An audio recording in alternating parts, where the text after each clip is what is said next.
মিষ্টি খেতে ইচ্ছা করছে কিন্তু এত পরিমাণ উপকরণ নেই, তাও মনও চাচ্ছে কিছু বানাই। চলো তোমাদের মুশকিল আসান আমি নিয়ে চলে এসেছি একটা দুর্দান্ত রেসিপি মিষ্টি।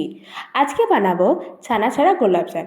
এর জন্য একটা পাত্রে ঘি নিয়ে তাতে পরিমাণ মতো খোয়া ক্ষীর তার সাথে চিনি দিয়ে ভালো মতো ফুটিয়ে নিয়ে ছোটো ছোটো আকারে নাড়ু করে নিতে হবে।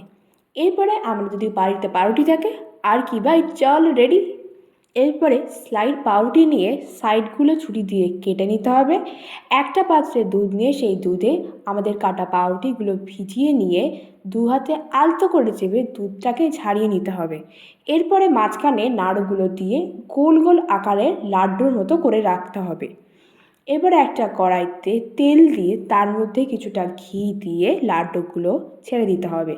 লাল লাল হয়ে আসলেই লাড্ডুগুলোকে তুলে নিতে হবে এবং অন্যদিকে চিনির রস তৈরি করে তাতে এলাচ দিয়ে নিতে হবে।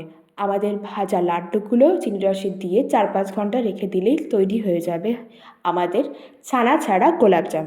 আর এটা একটা খুব দুর্দান্ত রেসিপি, আর তোমাদের এটা খেতে খুব ভালো লাগবে। আর আমি আশা করব তোমরা বাড়িতে ট্রাই করবে। কমেন্টে লিখে জানিও কারা কারা খুব মিষ্টি খেতে ভালোবাসে, কারা কারা গোলাপজাম ফ্যান। আর কমেন্টে প্লিজ লিখে জানিও তোমাদের কেমন লাগছে। আরও রেসিপি জানার জন্য কমেন্টে কমেন্ট করো। দেখা হবে আর একটা নতুন ব্লগে। টাটা, সাবস্ক্রাইব করো, বাই। দেখা হবে আর একটা ব্লগে।